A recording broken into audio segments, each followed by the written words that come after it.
bomb this. I'm going to photo bomb this interview. What's up, brother? How are you, my brother? How's everything? I'll Good? see you out there with your bro, Callum, man. See, I know, yeah, Callum is my brother. He's your brother. Right. It is Ashley from Notjustboxing here with the real Zizo. Yep. Mate, it was great what I heard you saying up there for the press conference. It is much greater than yourself, the things that you are fighting for. I really felt that felt close to home. Yeah, you know, I meant it. I always mean it when I say it, where, you know, I'm doing this for more than just me. And it's more about, you know, what I want to achieve, but who I want to achieve it for. And who is going to come after me. And I want to go through the mud so they can go through the yellow brick road, you know. So it's like, I just want them to do it like I am, maybe achieve what I achieve, but maybe even achieve it better, because they might have it better than I did coming up, you know. But I'm having it in such a blessed way. I'm having it in a way where it shapes who I am, and you know, I mean it every time I say it. It's about the ones who come after me.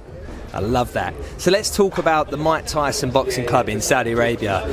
Not many people have visited there. It's fairly new. Can you explain to people a little bit about the gym? What's going on in there? How many fighters are in there? It seems like that is sort of going to be the hub for Saudi Arabian fighters. Yeah, I think it's going to be the hub for Arab fighters too. So there isn't only Saudi Arabian fighters there. There are all kinds of Arab fighters there.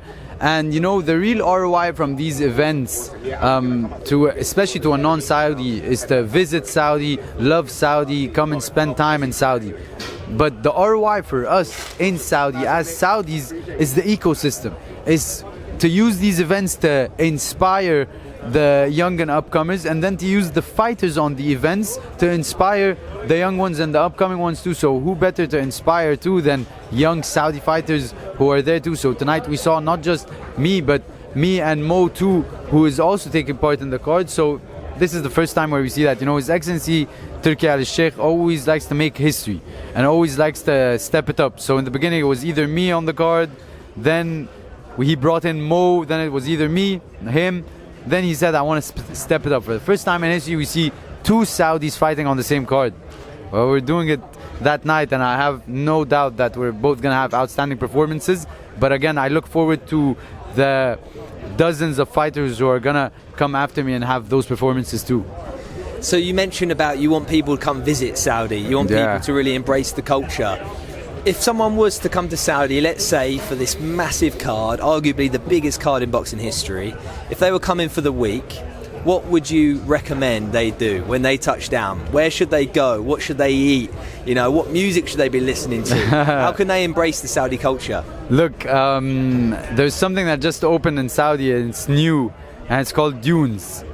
As soon as you land in the winter, Dunes is sort of like a desert experience, and it's like a safari experience where you see the traditional dances, the traditional singers, and the music, and then you get to see it's all about the tradition really. And there are all sorts of activities in Dunes as well, which has just recently opened, and they're going very big with it in Saudi, where you could go, you know, buggying, and you could start, you know, it's there's a lot of like bows and arrows and all the traditional stuff. You could even ride horses and do all sorts of things. So if I were someone who's gonna visit Riyadh, okay, because there's a lot to do in Saudi, but if you were to visit Riyadh, when you go to that fight, I'd go to the Dunes right after the fight. But if you're just gonna visit Saudi, go to Alula, go to you know, the Red Sea.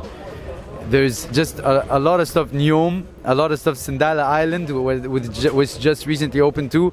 A lot of beautiful things, and that's the real, again, ROI, is to come to Riyadh, go to that event, and then leave Riyadh and be like, I want to go back, maybe not for boxing, I want to go back. Then you take a few with you too, maybe the family, maybe some friends. That's what we really want. I love that. And food-wise, what would people expect to be eating out there? What's like the top dishes?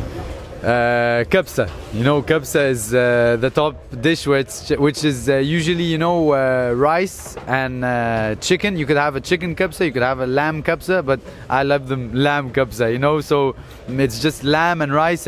But again, if I were to recommend anything to a Saudi, and I said that in a CNN interview, it was a big write-up about what people should do in Saudi, and they said, what should we do in Saudi? What are the top places to visit?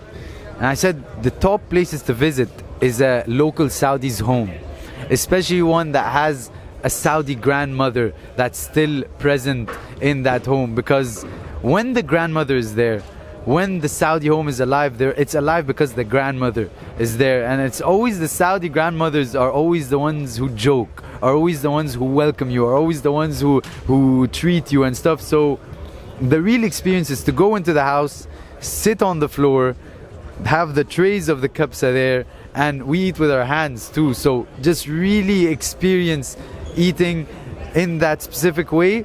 But when we eat, you never eat alone. The cousins come, the second cousins come, the third cousins come, the grandmother's there, the grandfather's there, the father, the uncles. So we always eat, all of us as a family. So this is the real experience. Just go into a local Saudi's home. Forget anything else, forget all the whatever I said, the Neom, dunes, all that. Go into a local Saudi's home and you see. If there are any Saudis that are watching this that want to have me over, invite. for some dinner. Also, I just want to call you out on something. We were meant to train together last time I was there. I know you're a busy man, but I that specific fight week 2, I was contracted with the zone. So what am I gonna do? They had me everywhere. I'm only joking. I was chatting to your management. Next one, of course. They'll set it up for you, even if I'm not there.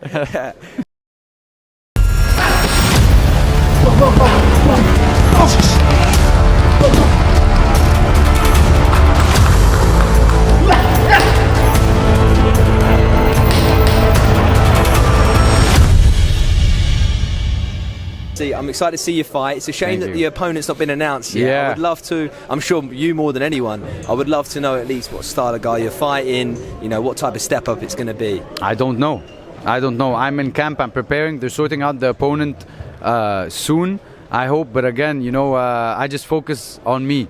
Especially at this stage of my career, the first 20 fights, the first 15 fights, if you're worried about the opponents you're going to face then, and if anyone knows anything about my career, it's all been 50-50 fights. It's all been tough opponents. So I'm not even saying that about, you know, journeymen. And all respect to journeymen who take you through the fight and have experience to even end it for you quick. All respect to them too. But I'm saying if I worry about the opponents that I'm going to face so early on in my career, then I'm going to have a lot of trouble when I get to the top. And I plan on getting to the top. And I plan on getting there and staying there. So I'm focusing on me, what I need to improve, what I need to get better at. And when the opponent comes, of course, there are stuff that we might look into, some stuff maybe we won't look into. But after my last fight at Latino Night, which ended in it was a beautiful fight, everybody loved it, which ended in what I would say a controversial draw in my favor, I would want to see that rematch. I want that rematch. But again, if we are able to get that opponent, then that's what we'd love to. If we're not, then we move on to better and bigger things. I think I would like to see a rematch personally as a fan, just because as well, when you see something like that, you feel for the fighter because you know that they want to go in there and they want to prove themselves. Exactly. It's a very difficult situation, and it was out of your hands. Yeah, 100%. You know, as a Saudi fighter and as just a fighter, to be honest, if you know my story, you know I don't travel, sacrifice and come up from the way I've come up long before Saudi even got really invested and interested into boxing. I don't come to draw. None of us come to draw, you know, and none of us come to lose. Draws. Exactly. I hate seeing the draws, you know. So yeah, I would love for that fight to happen. And it's funny you say as a fan you'd love to see that happen, because even the media in Saudi want to see that happening. Even just the media personality, the fight was so good. You know, I would want everybody to go and watch that fight right now. That fight was very, very good to that level where everybody wants to see the rematch, and I'd love to do it. But what I know for sure is my next fight is an 8-rounder. I'm done with the 6-rounders. I've done 4 of them. Now it's time to step it up. If I don't do it now, I need to push myself. I won't ever do it. So I want to go to 8, 10, 12, and soon we'll be picking up the beginning level fighters and titles. How many rounds are you sparring at the moment? So when you're preparing for a 6-round fight, you spar for 8, 9 rounds. So maybe when you're preparing for an 8-round fight, you're gonna do 10 rounds or 9 rounds. But it's really about the guys you're sparring. And with my trainer Buddy McGirt, it's about not sparring one guy for the 8 rounds. It's just not one guy. Sometimes it's 3 different guys. Sometimes it's 4 different guys as well, you know. So it's stuff like that.